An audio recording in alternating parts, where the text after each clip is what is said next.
and welcome to today's tips or tutorial. And today I want us to look at something simple that you normally find in some document.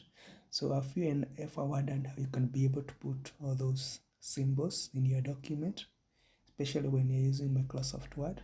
So I know most of you may be knowing this long method that you can normally use.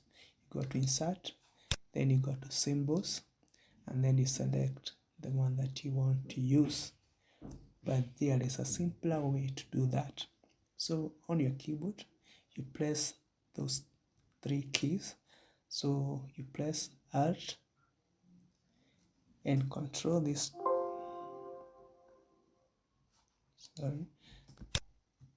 So you press those two keys, Alt together with Control, and then a certain data that I'm going to give you.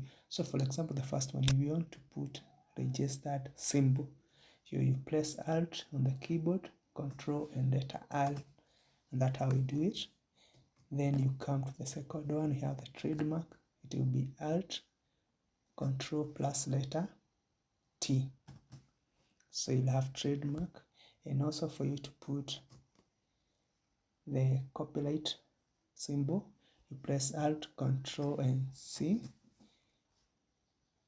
Yeah, Alt, Control and C. And that's how you'll be able to get all those symbols. So thank you for today. Keep on watching, follow for more, and go to my YouTube channel. It is on my bio. Subscribe for more tutorials and for videos. Thank you for your time.